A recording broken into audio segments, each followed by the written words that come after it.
Hey folks, in my previous video, I released a short in which I showed a clip of prominent South African podcaster Nota Baloyi openly advocating for the genocide of white South Africans. This is not a theory, it's not a subtle implication, it's not him speaking metaphorically. In fact, he uses the word literally when describing black people driving whites into the sea. I wanted to make a longer follow-up video because I think there's an aspect to this that Nota, in his arrogance, does not realize. He's giving people, especially black radicals, of the kind that find this sort of rhetoric appealing. He's giving those people a false sense of confidence.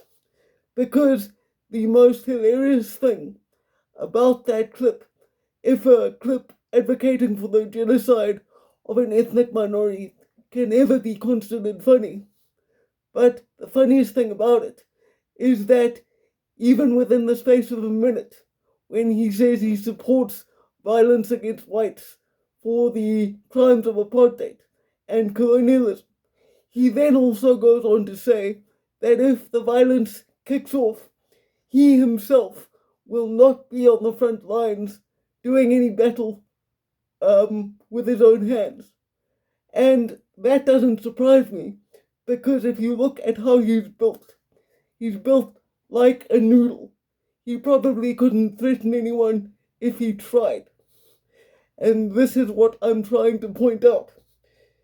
The majority of the radicals who demand land and a whole host of other things that they believe they deserve from white South Africans are not hardened military combatants. They are an angry mob. Now, let me be clear. If the revolution that Nota is calling for does occur, it is highly likely that most white South Africans will be killed. But the aspect that Nota isn't thinking about, because he obviously doesn't have any combat experience, is just how violent someone will be willing to get if you threaten their home and particularly their family. He is talking as though if the revolution begins, black South Africans are just going to roll through neighborhoods, killing indiscriminately, and nothing is going to happen to them. So my message here is, and please don't take this as a threat on my part, because as my long-time subscribers know, I have a severe physical disability, and even though I am capable of defending myself to the death, should that be necessary, I would not seek conflict, especially because I don't want to see black people die either. And this is what I'm trying to tell you. If you come for whites, you may kill all of us, but it will be hell on earth before you do. And if you do, if you win, I don't think you will be very happy with what is left of this country afterwards.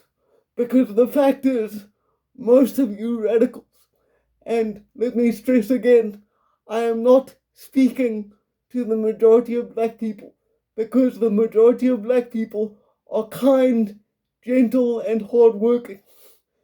But let me be clear, you radicals are too stupid and incompetent to build anything.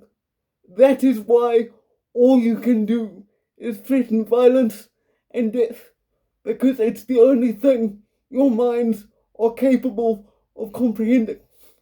So beware if you embark on this path, because thousands of you will suffer for it, if not millions. Watch your backs.